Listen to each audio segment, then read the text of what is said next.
Hi everyone, welcome back to my channel. Today I'm going to be talking about winterizing your skin. Most of these tips can be helpful to both male and female, but I am going to talk about a few makeup tips as well because it's obviously like a little bit more tricky to apply makeup when you have dry patches on your face. So if you would like to hear these tips, then please keep watching.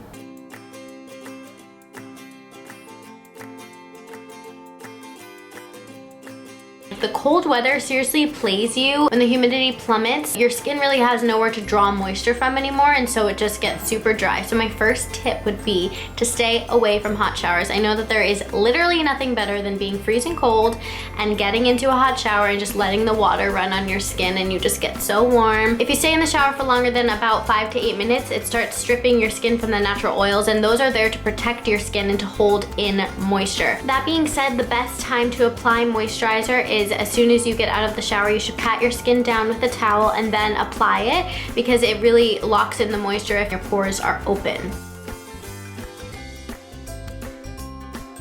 Dehydration can happen to absolutely any skin type. Even if you have oily skin, you can still have dehydrated skin. So it's important to drink way more water than you think you should because that really restores moisture into your skin. Another thing that helps immensely is having a humidifier in your room. Put that on when you go to sleep and it just like pumps the air with extra moisture so that your skin isn't dry. Use creamier cleansers, the milkier the better. Foam and gel-based cleansers have a lot of harsh detergents in them to strip oils in your skin. And so if you use gentle cleansers, they'll clean your face without stripping the oils, and that helps again to protect your skin. You also need to exfoliate. I just couldn't leave this out because sometimes I even forget to in a week. I'm like, oh wait, like that's why my makeup looks like crap because I'm putting on makeup over dry patches on my skin. So until you have more mature skin, the time that your cells will turn over should be around 28 days. So as that's happening, the skin in your top layer needs to definitely be exfoliated, even more so probably in the winter months, although I do notice that in the winter months my skin's a little extra sensitive, so I need to be careful when exfoliating, like maybe use more gentle exfoliators than like super granular ones. You definitely still need to exfoliate whether or not you wear makeup. Even if you're not wearing makeup, it just makes your skin look fresher and not as dull. Just because you have oily or combination skin, it doesn't mean that in the winter months you should stay away from thick, hydrating, creamy moisturizers. You should definitely still wear them, but if you're afraid to, make sure you do them at night. Just slather that on and go to bed, and it's like sleeping in a nice mask, and when you wake up your skin will be plump and refreshed, especially if you do that and have a humidifier on at the same time. You are winning.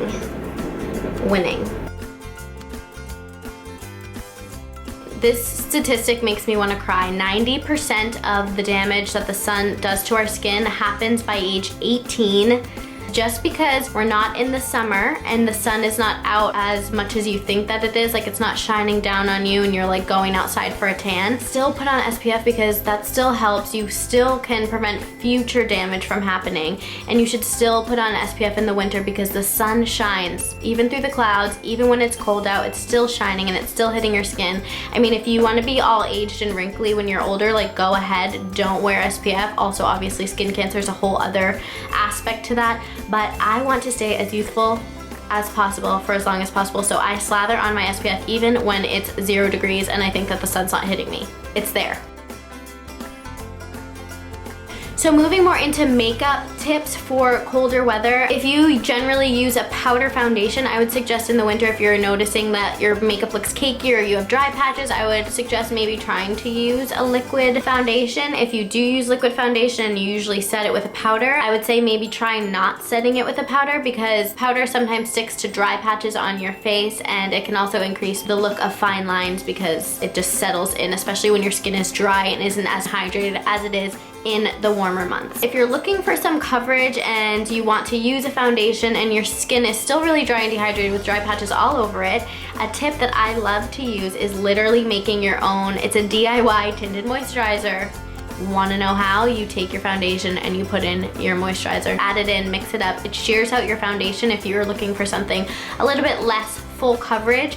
That also works great. It makes your skin look really glowy and hydrated while still covering up a lot of the things that you want to cover up. Something that you should never forget in the winter is blush, because blush brightens your face and makes you look alive, so don't ever skip that step. For the days that you're not gonna put on any makeup, like I would do my brows and blush. That's what's important to me. So just make that happen, because it will brighten your face and make you look so much more alive. Don't forget your lips. You can take an old toothbrush or a new toothbrush that you're just designating specifically for lip exfoliation, and if you just take it and put a little water on it and just go over your lips, it's like an instant lip plumper, and it also exfoliates your lips, plural, because you have 2 of them. I swear by putting Aquaphor on my lips every single night before I go to bed, and I don't even have chapped lips in the winter because of that. So I really hope that you enjoyed these tips and that they can be useful for you. If you liked this video, then please give it a thumbs up and subscribe to my channel if you haven't already. Thank you so much for watching. I'll see you in my next video. Bye!